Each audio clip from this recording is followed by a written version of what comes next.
Good morning and happy Sunday. Happy Sunday. We are going to be getting into some relationship chat today.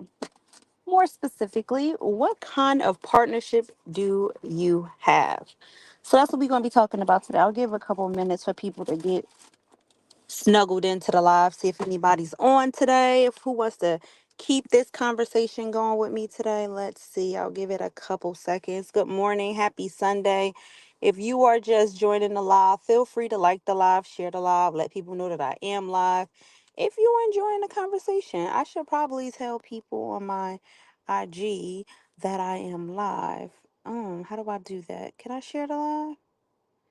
I don't even know how to do that. Maybe I could go there and tell them. Hold on, let me see.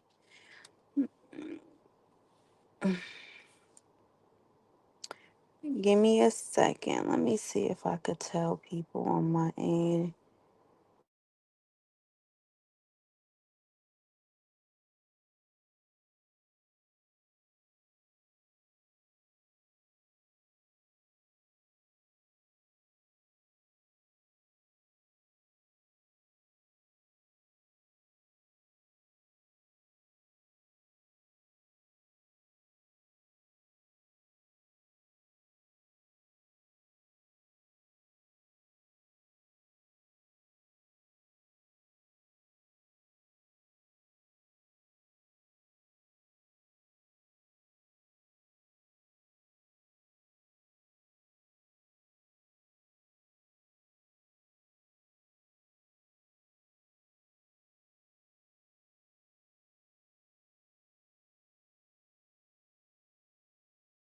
Today, the requirements for your relationship, like what type of boundaries do you have, what type of relationship requirements you have. And I want to approach this from a business perspective, because it's one thing to just give advice, but when you can apply like practical business knowledge to it, I think it gives it an extra little spin. And we can learn something at the same time. So if you're into that kind of conversation, that's what we're going to be talking about today. And so, if you are any of my business people out here, if you've ever formed a company, ever started your LLC, I know there's like a whole wave post panorama of people starting their LLC and getting their formation docs and their certificate of incorporation and really trying to get their businesses up off the ground. So if you've ever started a business with another person, then you know that there are many different types of businesses you can have. You can have like a general partnership, a corporation, a limited liability company, a limited partnership. You can have a S corp. You can have a C corp. Like there's a number of different entities that you can have. You can have a single member LLC. You can have a disregarded entity. Many types, but the types I want to talk about today with respect to relationships is the two types. The first is a general partnership, and a general partnership is typically where both parties or both partners in the partnership share the responsibilities of the business equally, meaning they're both financially liable for the business and they're both professionally liable. Like, so from an operating standpoint, they share responsibilities equally. Like, we are both running this business together. And then there's a limited liability company where one partner can significantly limit their liability to the LLC based on whatever agreement they set up, which would be like the operating agreement. So you can limit your accountability in that business based on what you specify in that operating agreement. Both parties do not have to be equally liable.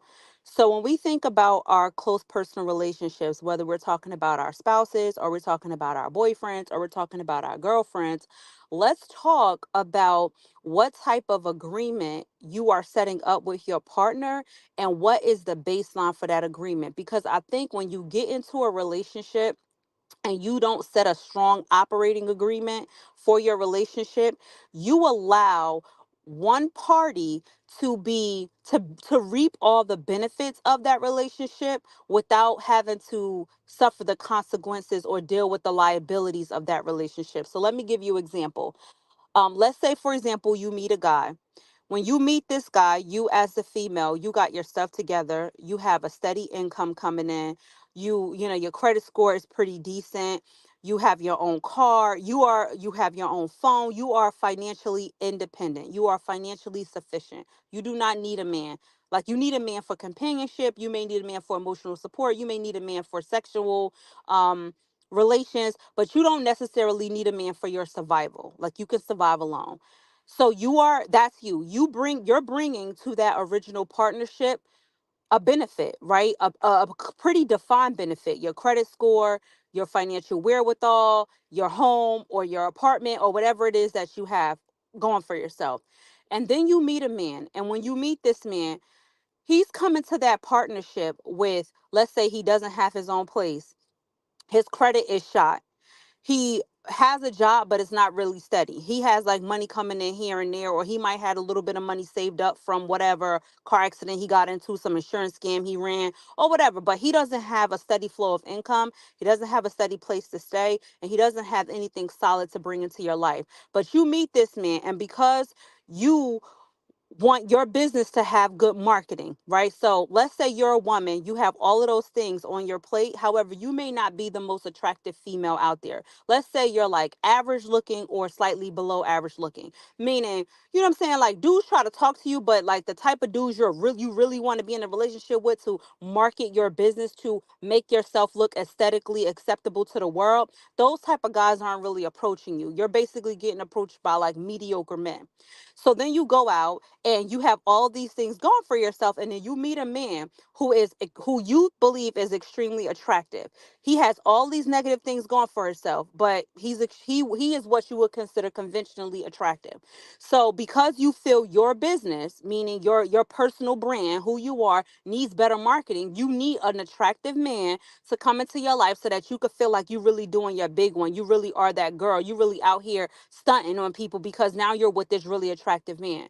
So because you want that small thing, you are willing to overlook all the negative things that this person could be potentially bringing into your life, and how acquiring a business without properly doing your due diligence, like, because when you meet somebody, you're creating a merger, right? You're creating a merger. When you meet a business and you want to buy another business or buy into a business, you're creating a merger.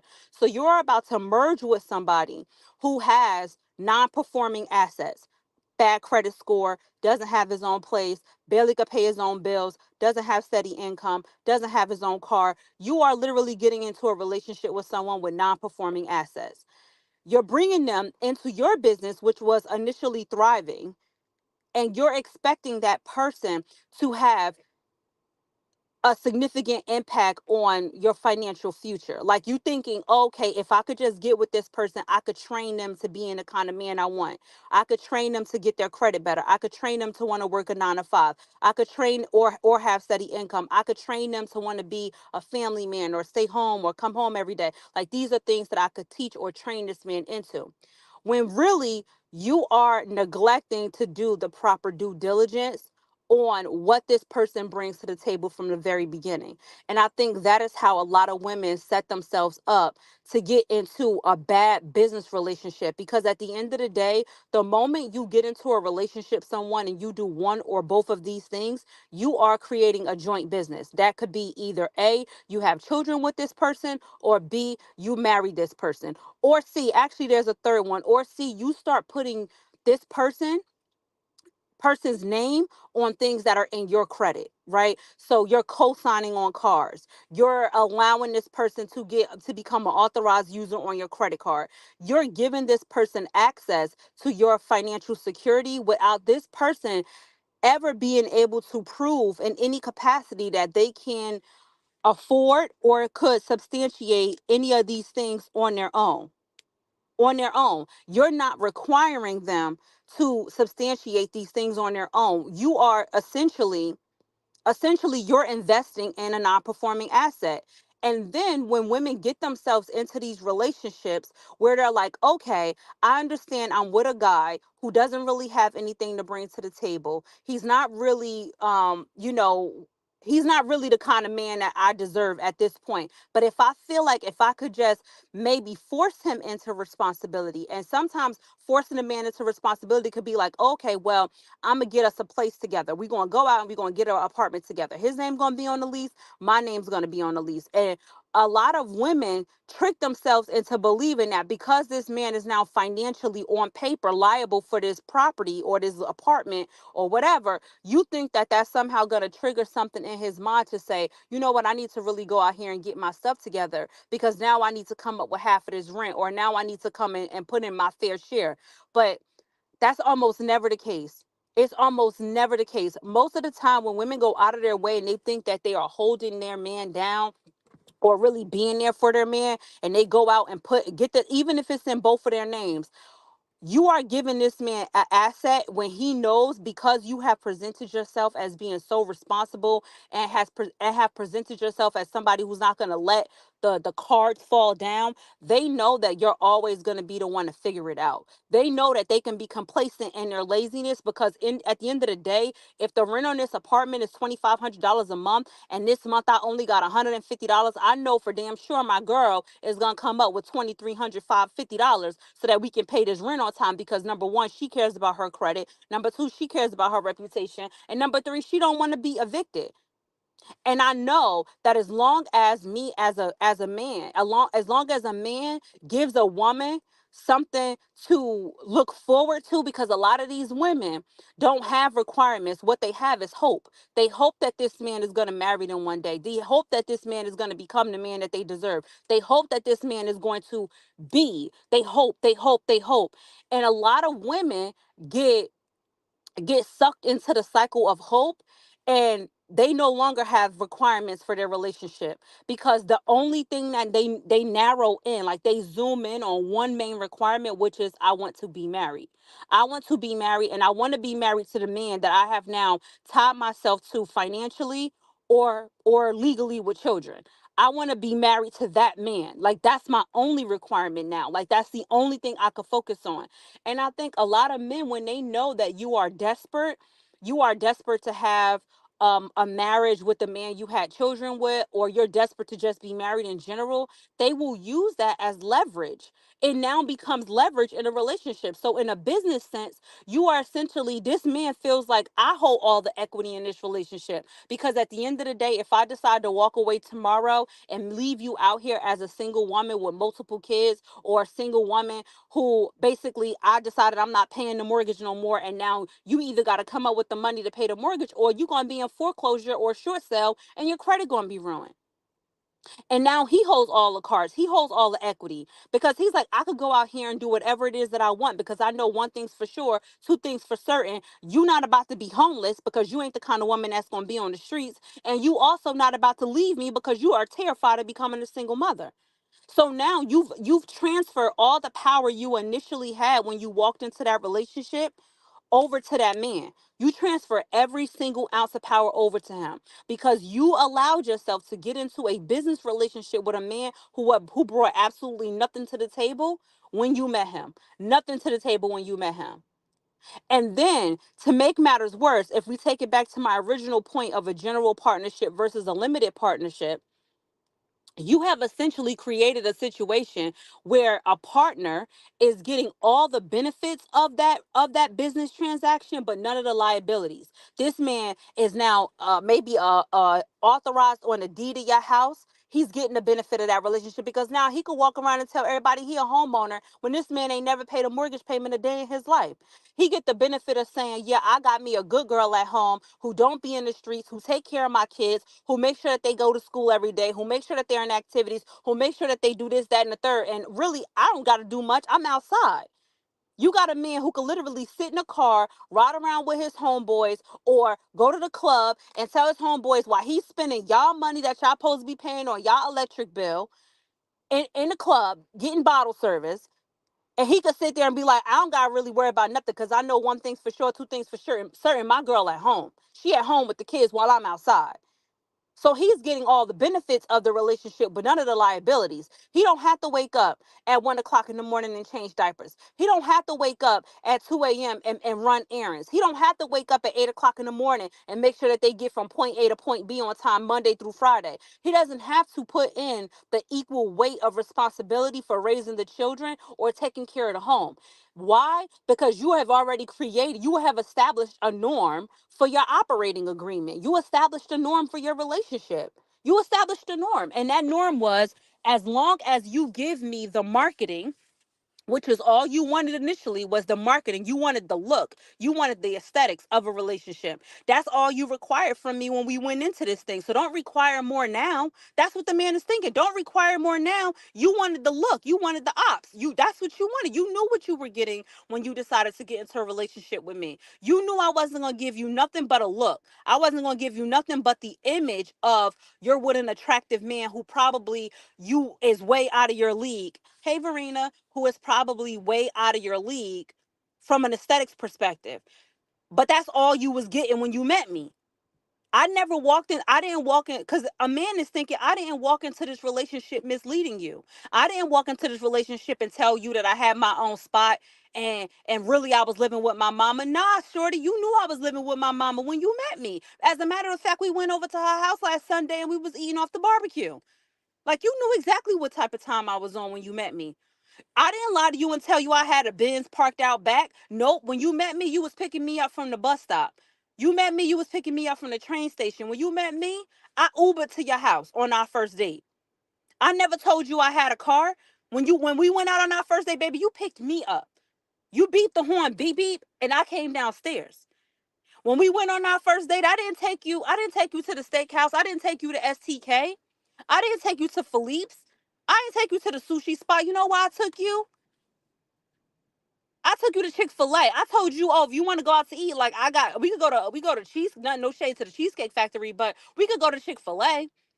We could go to Applebee's. We could go to Fridays. We could go to the Cheesecake Factory, and yeah, we definitely gonna be going happy hour style. And we're definitely eating off the appetizer menu. You want to share two apps and an Arnold Palmer?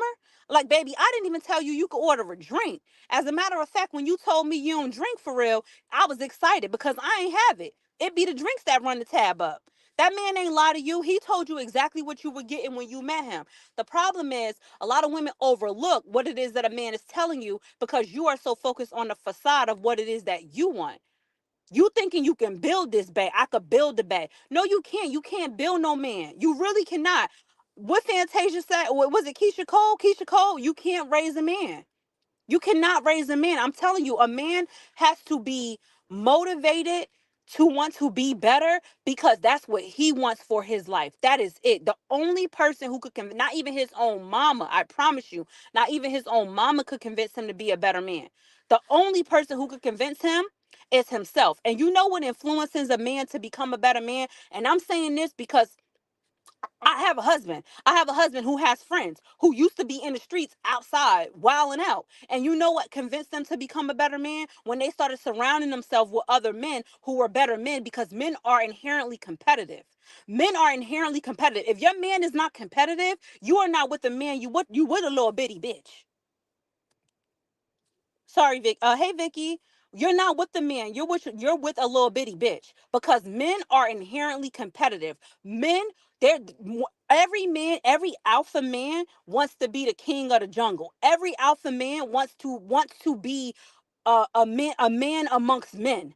Period. Any alpha man wants that. Alpha man go around another.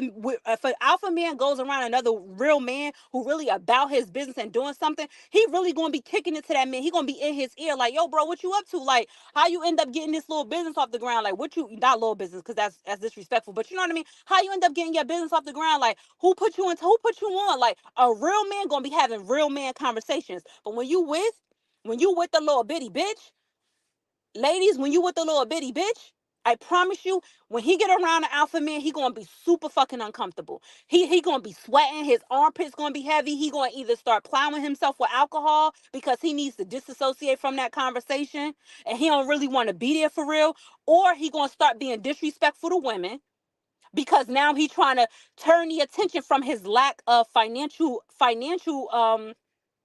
discipline and his financial accomplishments to the only accomplishment that man has ever been able to have in his life, which is disrespecting women and getting women.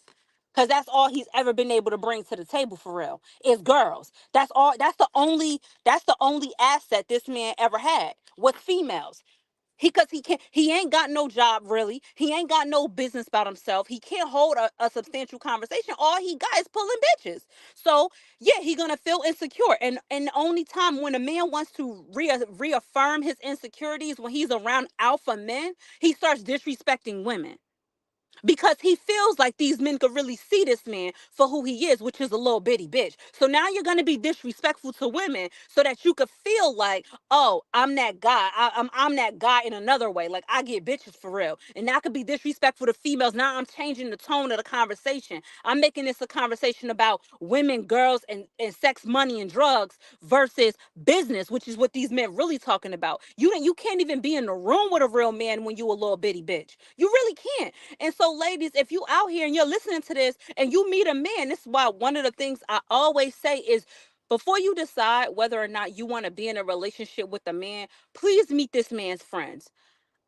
Who does he consider his best friend? Like I'm talking like the dude he pick up the phone and call, you know what I'm saying, once a week.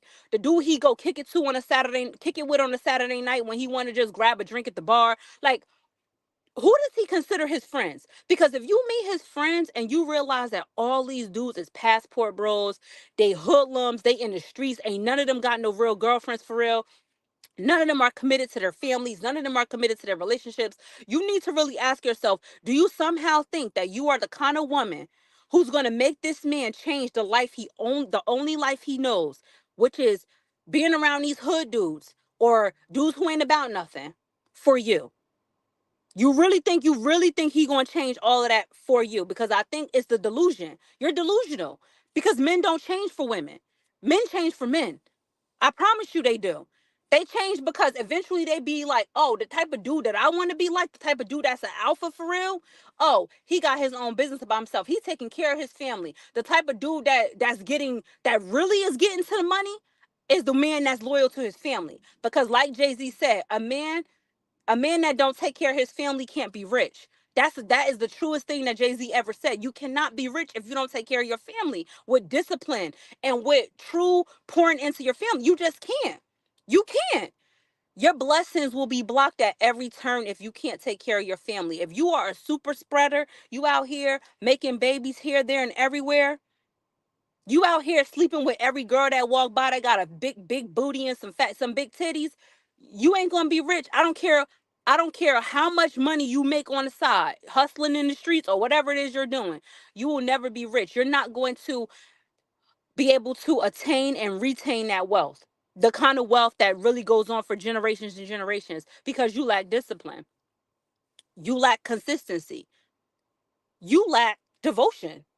And all of those things are critical in business. The number one skill in business is discipline. Most businesses fail because the people who are starting them or the people who are running them don't have discipline. That's the number one. And I deal with business owners every single day. Every single day. Common theme, lack of discipline. And so to me, if I meet a dude, I'm married now, but if I my friends meet dudes, the ones that are single, and the first thing I'm asking is, what is he committed to? It could like does is he committed to anything? That's the question with these girls on these pop the balloon challenges. That's the real question y'all need to be asking. What are you currently committed to? And I don't mean a female. What are you currently committed to? Can this man say he's currently committed to anything? Right now, I'm currently committed to starting my own business. Right now, okay, you're currently committed to starting your own business. What steps have you taken to put you onto that path? If this man can't talk to you about the basic foundation of what he is committed to, that ain't the kind of man you want to be with. It's just not. It's not. What are you currently committed to? What? If this dude really got to think about it, like, damn, that's a good question, shorty. Like, what am I currently committed to? I don't care if that man say right now I'm currently committed to losing 15 pounds. I'm currently committed to getting my abs together. I'm currently committed to lowering my cortisol levels because the doctor told me last week that I had high lipitor. My lipitor levels are high. I need some lipids or whatever you call that cause you to have high cholesterol. That's what I'm committed to right now. Right now I'm committed to going to therapy because I realize there's some things I need to work on about myself so that I could become the kind of man that deserves to be what a female that is ready to build a family. What are you currently committed to? Put that on your Sunday pillow talk. What are you currently committed to? Because if a man ain't currently committed to something, hey Tashiri, if a man ain't currently committed to anything, you are dealing with a loser, baby. You are dealing with a loser. You are on a train that's gonna crash out. I promise you. And if a man don't have the discipline to stick with something because it get hard, oh my God, it's just too hard. Oh my God, I was gonna be doing this, but I realized it's just too hard. What you mean it's just too hard? What do you mean it's just too hard? You think life's supposed to be easy? You think anything worth having is easy? Do you think when Jeff Bezos was sitting in the garage when he first started Amazon and he was only selling DVDs out of his garage when he first started Amazon? Do you think when he only sold 3 or 4 DVDs originally and nobody was checking for Amazon, you think he said to himself, this just too hard? Imagine if he said this is too hard and quit. He wouldn't be a trillionaire right now.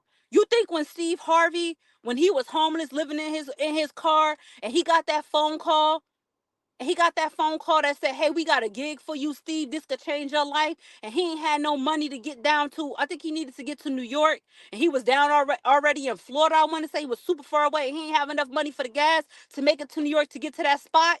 You think he said this too hard? I can't figure out a way.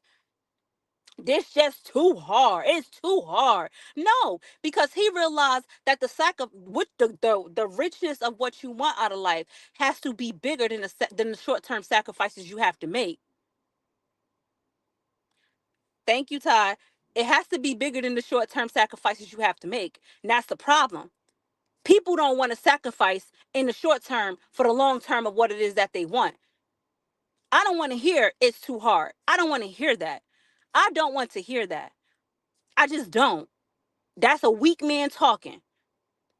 It's a weak man talking. It's taking too long. These words should be um, like getting bit by a freaking wasp. A man come to you talk about this too hard. Wasp thing. Oh my God, I'm tweaking out. It's taking too long. What you mean it's taking too long, sir? Unless you are 6 feet under and dead out in the coffin, baby, it ain't taking too long. It's not taking too long. Talk about it, Areli. I hope I'm saying your name right. On a real note, you need to wake up and leave these men. Yes, an unyoked partnership for black women can be a downfall. Absolutely. And let's talk about it. You definitely have time, Ty.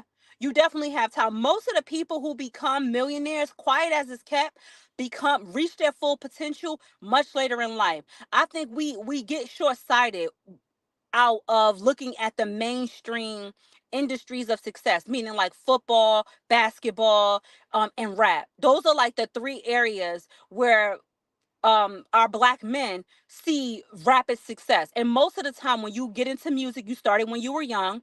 When you get into basketball, you usually was a teen star in your high school, and then you played in college, and boom, you go pro. Same thing with football. Same kind of trajectory. So black men who don't read books, black men who don't know nothing about business, black women who don't pour into themselves and get spiritually awakened from a academic standpoint. And I don't mean just going to college. I'm far beyond that. I'm talking about a man who literally picks up a freaking book. Even if you're not the reading type, listen to a damn podcast, listen to an audible, like listen to the real stories of business owners in this country, because if you actually listen to the stories of real business owners in this country, you realize that most people achieve their success well into their 40s, sometimes into their 50s.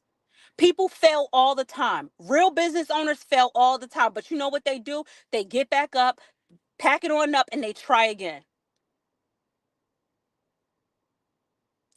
They fail all the time. And I don't want to hear it. I'm gonna tell you right now, and this is coming from someone. I'm telling you guys about conversations me and my husband actually have. He has his own business. I have my own business. These are when he was starting his business, it was hard. When he was starting his business, it was hard. He's like, nobody's reposting my business on social media. My friends are not liking my posts. Nobody's sharing my business. Nobody. No, I don't want to hear it. These are conversations I'm having. I'm telling you guys real talk. I literally we had a hard conversation. I said, you cannot worry. These are distractions. These are distractions. This woe is me attitude is a distraction from God's plan for your life. It's a distraction. You think God gonna give you something if if you will walk away from it at the first sign of defeat? Absolutely not. And all it took was one hard conversation like that, and he ain't looked back since. He don't even bring up hard weeks and hard days no more. He don't even bring it up. He just getting to the money. He's getting to the money, and that's it. That's that on that. I don't care how many friends you lose in the process. I don't care who don't support you. You don't need your friends to be successful. That's the problem with a lot of people. You don't need your friends to be successful. There are billions of people in this world. Your friends don't even make up a fraction of a fraction of a fraction of a fraction of a fraction of a percentage of people who can support your business. Not even a fraction of a fraction of a fraction. They are irrelevant. They are irrelevant. They are irrelevant. I promise you, they are irrelevant. Move in silence. Talk about it, Ty. That, to me, when you get that discipline in you where you say, I'm not cutting my friends off, I'm not turning on my friends, I'm not trying to be shady to my friends. It's just my time. It's my time to retreat a little bit so I can zoom in, really zoom in on what it is that I want out of my life. Like, really zoom in on it without distractions. Because sometimes you need that.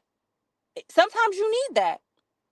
Sometimes you need that. Sometimes you need to zoom in without distractions. And it don't mean there's beef, there's problems. And then once you get what it is that you're trying to accomplish, you can circle back. Your real friends gonna be there. I promise you. They're gonna be there. Your real friends is gonna be sitting there like, yo, bro, we was just what's good? Like, let's go out. Or your girls. If you're a female, they gonna be there. Your real friends are gonna be, in fact, your real friends gonna be happy for you. They're gonna be proud of you. They're gonna be proud to call you a friend. They not gonna take it personal when you're like, yo, I ain't going out. Nah, I know, nah, this Sunday I can't sit in the house with you and watch football all day Sunday and eat wings. Nah, I'm not going to the bar to drink with you tonight. Nah, sorry, I can't come over and watch the fight till 2 o'clock in the morning or 1 o'clock in the morning because I gotta get up tomorrow and market my business. I gotta get up tomorrow and go check out these customers. And yeah, there's gonna be many a days where you're working, and this is coming. I'm speaking my own personal life. There's gonna be many days where my husband has woken up at 7 o'clock in the morning because he works, he has a job, and he also has his own business. There has been many a days that my husband has woken up at 7 o'clock in the morning, sometimes 6 o'clock in the morning. Help get my oldest son ready for school, get him out the house, go to work, come home, go work his business. Don't get back in the house till 12 o'clock in the morning. Get up and do the same thing the next day. Don't have no time to be socializing with nobody or getting distracted because he's getting to the money to take care of his family. And yeah, it's hard, but you put in the hard work now, and I guarantee you, God gonna reward you later. It's gonna be a situation where God is like, you know what? I'm gonna take something off your plate. Your business is taking off now. You don't even need to work no more. This is all you need to be focused on. You can hire people now, but you gotta have the patience, and it ain't gonna happen after a year. For some people it does. For some people it doesn't. Some people it may take Some people it may take, 2 years. Some people it may take three. But if you don't quit, it'll happen. Oh yeah, it's big, heavy on the helping with the kids. Heavy on that. My husband is very, very involved in his kids' life. Like he's at the basketball games. He's teaching them, doing it. He drop off, pick up, you name it. He's doing it. Me and my husband are locked in. We are. Our friends used to laugh and say, "Y'all like codependent on each other. Y'all always together." Yeah, we always together because we like each other. I literally had a friend say that once, like, yo, you and your husband always together. Like, do y'all do anything apart? No, we don't for real. If quiet as it's kept, we really don't. We go to work separately. But I like my husband. And he like me. That's my best friend. We locked in to the end. You know what I mean? We locked in. Like, we're locked in heavy. Heavy on the we always together. Because we are. We are. We do everything together and we know everything about each other. So I digress. I digress. But that's how it should be. It should be like that. You should enjoy the company of your partner. I'm not saying y'all shouldn't have friends of your own, because of course you should. Don't be ridiculous. But you should enjoy the company of your partner. You should be excited about hanging out with the person that you're in a relationship with. Like, you should be excited about that. Period. Yeah, I mean, because honestly, at the end of the day, when these kids grow up and these kids ain't little no more, what y'all really gonna have if y'all don't spend time with each other? If y'all don't like each other for real, like some people are really in relationships just for their kids. Like they're so, I don't want to be a single mother. And I understand that. I understand the fear of it's hard out here. Not I mean, I don't know personally, but I know from friends that I have, it's hard. It is very hard to find a quality man these days. It is so difficult. The men is crazy. I mean, you go down any TikTok rabbit hole about relationships and dating in the new world we living in. It's crazy. It's crazy times in the streets. I empathize with any woman out here who is facing a difficult time dating because I know it's hard. I do. But what's worse, what's absolutely worse is raising your children in a household that is toxic and dysfunctional and making your kids have poor decision making skills when it comes to picking a partner because of your poor decision making skills. Because it doesn't, if you have a partner in your house that is not committed to being faithful to you, respecting you, treating you like the queen that you are, loving you, and being proud that he chose you to be his woman. And I don't mean proud like, oh, he come home every day, so that's enough. That's not enough. Children can sense whether or not you are happy to be in your home. And that comes from the mother and it comes from the father. Children can sense that. They can sense that. They can sense whether or not you're happy to be there. That you could feel it. You can feel it as a kid.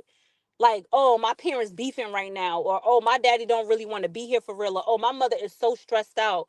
My mother is not herself today. Kids know. They know whether they vocalize it or not is one thing, but they know. And if your kids have more days of my daddy don't really want to be here for real, or my mama don't really want to be here for real, if those days significantly outweigh the good days, you in trouble. You're setting your kids up for failure. It's almost better to be like, yo, I'ma just I'ma just let you go. I'ma let you go because happy parents are healthy parents. I don't care what nobody say. Happy parents are healthy parents. Happy parents are healthy parents. That's all you need is happy parents. Two happy parents can change a child's life. Like, yo, my parents not together, but they're happy. When they see each other at the barbecue 3 years from now, they still laugh. They still get up and do the electric slide together. They not beefing, but they both happy and they ain't together. They don't gotta be beefing. They just don't gotta be together. But when you with somebody and you just so hell bent on, oh, I don't want to break up my home, or I don't want my kids to be in a broken home. Your home is broken. Just because the man come home every day don't mean your home ain't broken. Because secretly behind your back, he's talking to other women. He is staying out as long as humanly possible, coming in the house at the very last second just so that he know you either already in the bed sleep, the kids are already asleep, because he don't want to be bothered for real. He want to come home, go to the kitchen, grab him a little snack, and then go downstairs, whether he on the couch in the living room watching TV to the middle of the night until he pass out, or he in the basement, or he in the garage in his man cave, or wherever he is. He coming home at the very last second when he know them kids is down because he don't want to be bothered for real. He don't want to be bothered for real. And kids can sense that. Kids can sense that. Kids can sense that. So that's my little Sunday chit chat for today is require more of your relationship. Require more. Get into a relationship with somebody who is equally committed to the business as you. Meaning, hey, if we're going to have children, my expectation is that you help me with these kids. I want you to be no less than 40% helping, because some women breastfeed, right? So obviously if you are feeding your child, you're going to have more of the child rearing responsibility than the partner for a short period of time. So obviously apply common sense to this, but I want you to be very into it. If the kids are enrolled in basketball and they go to basketball Monday, Tuesday, Wednesday, if I take them on Monday, you take them on Tuesday, I take them Wednesday, and we rotate every other day. We're back and forth. If the kids got to be to school at 8 o'clock in the morning, I should not, as the wife, have to get up every single day at 6:30 in the morning while you sleep in and not go drive these kids to school. Then I gotta come home, get myself ready, go work all day long, come home, cook the food, put the kids in the bath, feed the kids. Then now my day is just back to back to back to back to back. Meanwhile, you're sitting here laid up all day. You're sitting here outside hanging and doing nonsense. Nah, no. It's a hard no. If you want to be up in this house, I'm not about to be the only one waking up first thing in the morning. I don't care. It don't matter. It don't matter who the ones who got to put them in the car and drive them to the school. We both getting up.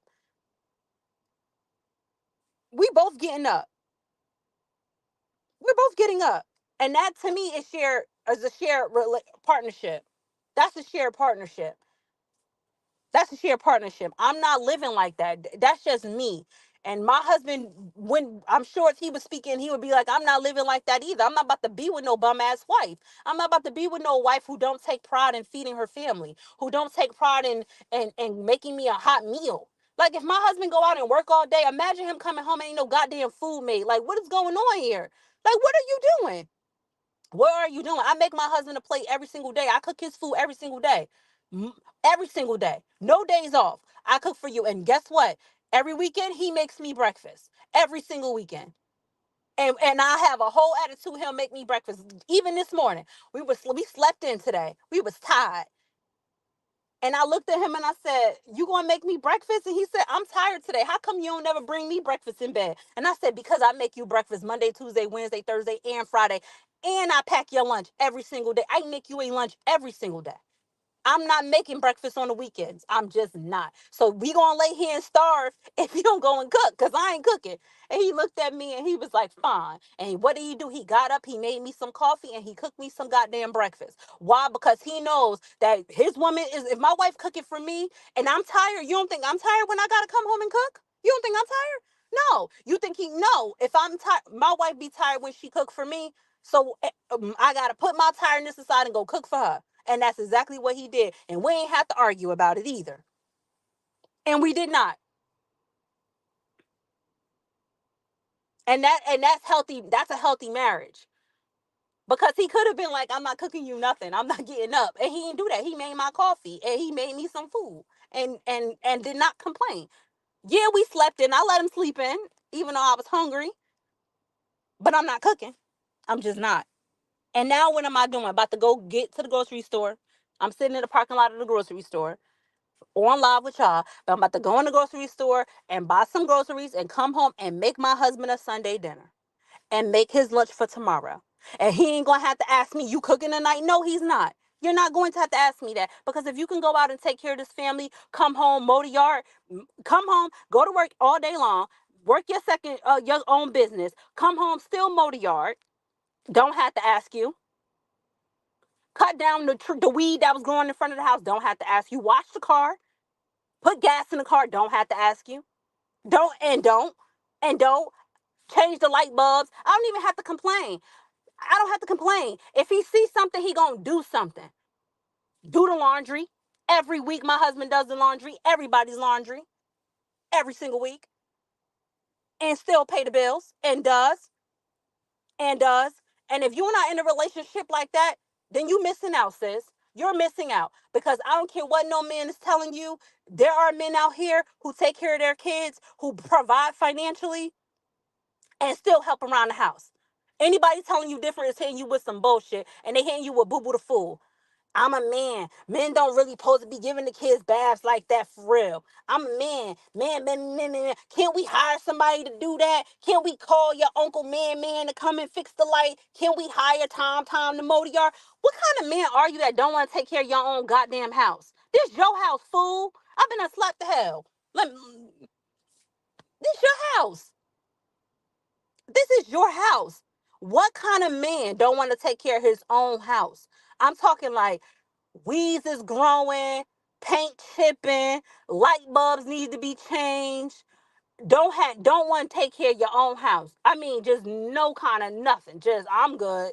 I'm good. So I'm sorry, but unless you are a millionaire, like you got paid to for all of this, I don't got to come out of pocket for nothing. Now, if you a millionaire, And you could just outsource your whole shit because that's a real thing. Then do you. This is not for those men who out here outsourcing everything like the wife's not doing it. And I don't mean a stay-at-home mom, I mean a kept woman, because that's the difference. It's a difference between a stay-at-home mom and a kept woman. I'm talking about kept women. If you're a kept woman and you don't work, you don't lift a finger, you don't clean your house, you don't nanny your kids, nothing. I'm talking like DJ Envy and Gia.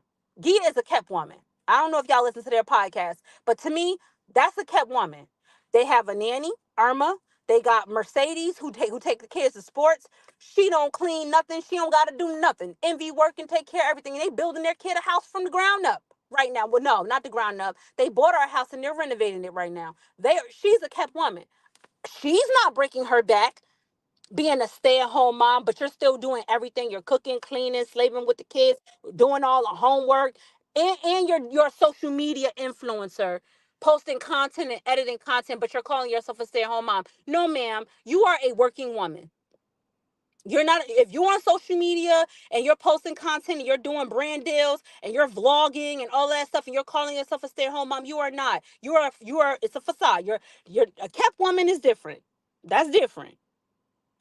That's different. A kept woman is different. Now, listen. You want to be a kept woman? That's goals. That's the real goal. Is to be a kept woman. I don't do nothing. I don't cook. I don't clean. I'm Cardi. I don't cook. I don't clean. All I do is ride on that thing and travel with you. I don't do nothing. I don't run no errands. I got somebody doing that for me. I don't do none of that. I shop. That's what I do. I shop and I look beautiful for you regularly. I go to Pilates. I go to I get my Botox if that's what you into. I get my fillers. I get my nose and toes on. I get my micro links or K-tip extensions. I am beautiful every single day. I smell like godly woman, and I just look amazing for you. I am arm candy. I go with you to your business dinners, and and you know what I do? I organize the house. I call Marco to come and clean the gutters. I make the phone call like, hey, Leanne, can you get Marco over here to clean the gutters? Yeah, that's what I do. I'm a kept woman.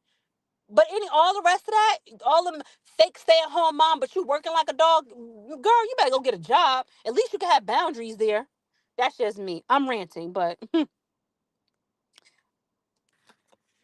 girl, you better get a job. At least your 9 to 5, you off at 5. Okay, when you a stay at home mom, you working 24/7, 25 a day, 7 days a week. Okay, that ain't the goal. The goal is to kept woman. That's the real goal. But I digress. I'm very particular about who comes in my house. I will cook and clean and deal with my own kids. People feel that way. People feel that way. They're like, nah, I don't want nobody in here. But anywho, I'm just going on my tangent about balance in relationships and requirements and not letting a man trick you out of your good common sense. There's a lot of that happening. There's so much of that happening where a man will trick you out of your good common sense and dangle the prospect of marriage over you like he's promising you the world. But sometimes, sis, you need to really sit back and say, do I really want to marry this man? Because there are so many consequences to marrying the wrong person. There are so many consequences when you go into a partnership where you are the breadwinner, you paying for everything, you're helping this man to acquire all these assets with your credit and your hard work and on your back and on your labor. When y'all go ahead and divorce, this man is going to get half of everything. If he got one good common sense about him, he's going to take everything. He is literally going to walk into the court. He's going to petition the court. All of a sudden, that man who you thought was slow, that man who you thought was lazy, that man who you thought ain't had no good sense about him to rub together, going all of a sudden get real smart. And you are going to be blindsided, Buki.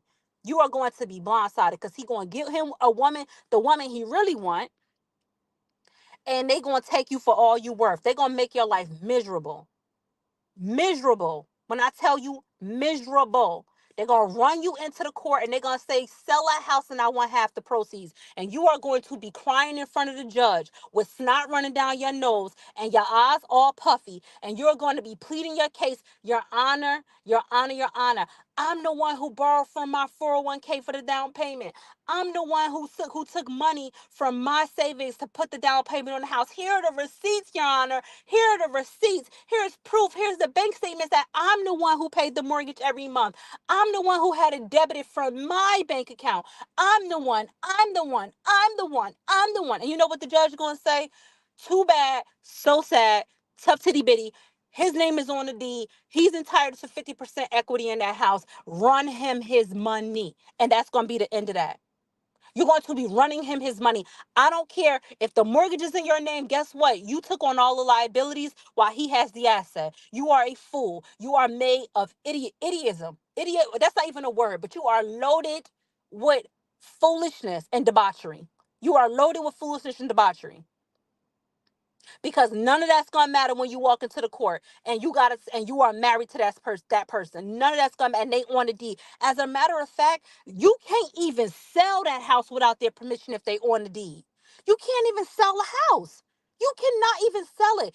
That man can tie you to him for the rest of your life just out of spite. You could say, I want to move on. You could say, I'm leaving you. You could say, I'm finally done. I'm done with you. Get out. And guess what? He ain't got to go nowhere because his name is on the deed. He can go down to the print to the precinct, get the cop to come over with the escort and say, ma'am, you could do whatever you want to do, but the most you're gonna be able to do is you live on the left wing of the house and he live on the right. Cause this right here, his house too. We done went down to the county courthouse. We pulled a copy of the deed, and this his house, baby. This is his house. And I ain't and no crying is gonna save you. No crying is going to save you. Not even one tear. Cry me a river is what the judge gonna tell you. Cry me a river. And you're gonna look like a plum fool in court, a plum fool, crying about how you put all the equity in, you put the down payment, you worked extra jobs, you sold your car for this. They don't care. They do not care. It's given comical. It's given a joke. This man ain't gotta do nothing but wait for the equity to run up in that house and leave you high and dry. As a matter of fact, he can get petition to court for a court order to mandate that you sell your home. I promise you, you can do this because I work with business owners all the time who dissolve assets regularly. I deal with high net worth individuals who dissolve assets regularly. I deal with people who have estates who have to go into probate because the person didn't set up the trust right or the person didn't have a will. These are my clients. I'm telling you what's going to happen. I'm telling you facts, Bookie. The judge he's going to get a court order mandating that you sell that house. And even if you have to sell it at a loss, you're going to have to sell it. And you could be like, Your Honor, if I sell the house, I'm going to owe $40,000 on it because I'm upside down on my mortgage. And the judge is going to say that's very unfortunate. That's very unfortunate.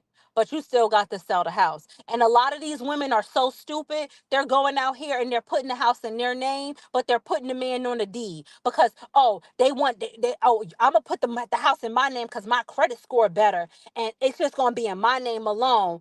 Because we not married, you could do that. When you're not married, you could put the house on in your name alone, or you could put anybody on your deed. So I'm gonna put the house in my name because my credit score is good. And if we put you on the loan, they're gonna take the average of our credit score and we're gonna get a higher rate. So I'm gonna put the house in my name, but don't worry, I'm gonna put you on the deed. You are a fucking plum fool. Because now guess what?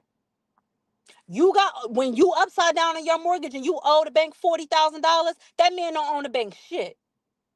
He gonna walk away scot free.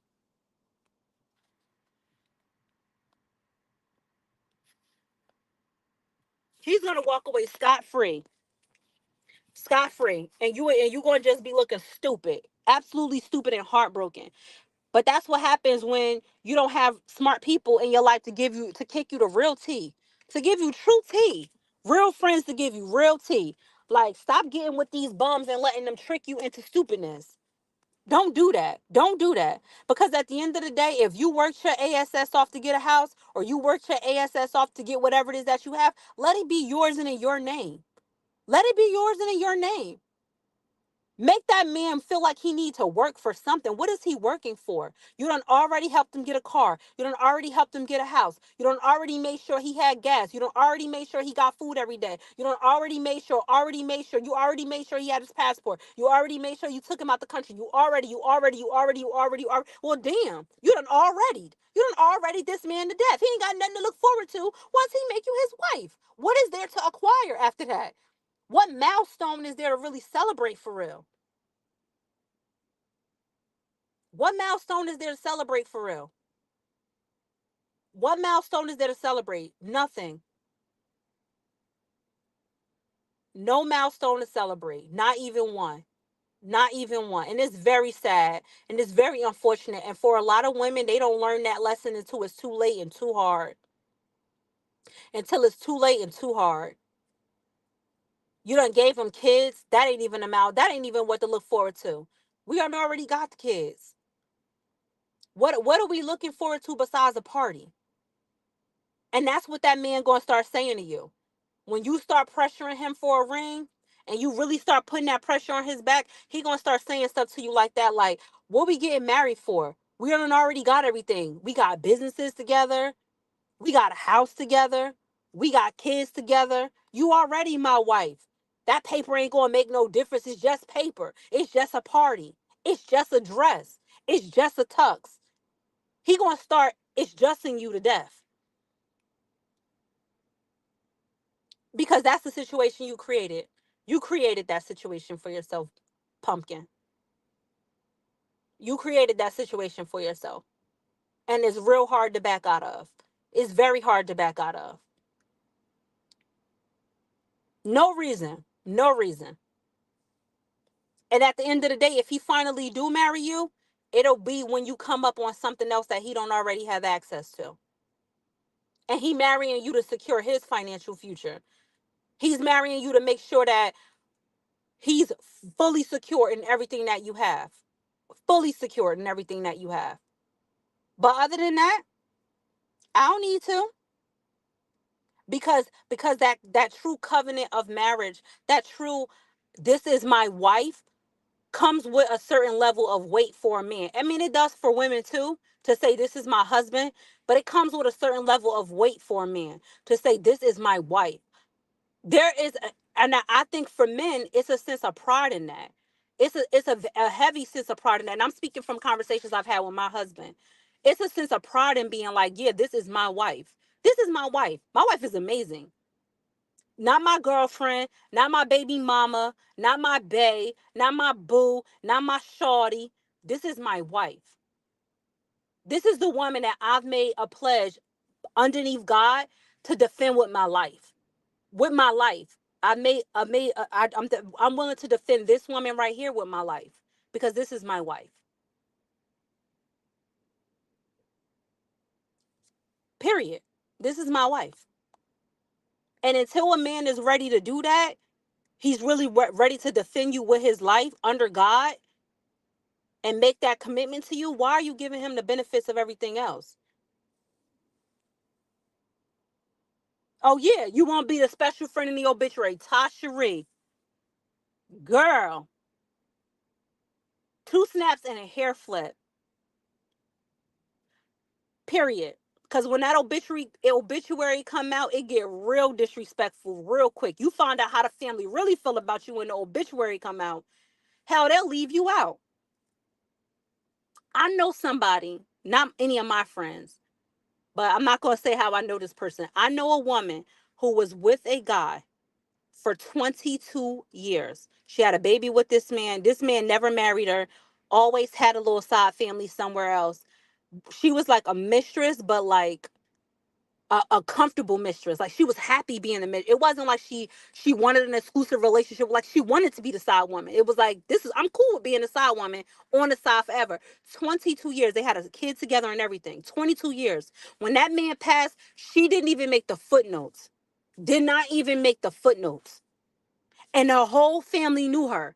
Like the whole family, the mama, the daddy, the grandma, everybody knew her. She didn't even make the footnotes. Not her or her son ain't make the footnotes. Did not even make the footnotes. That's how it be.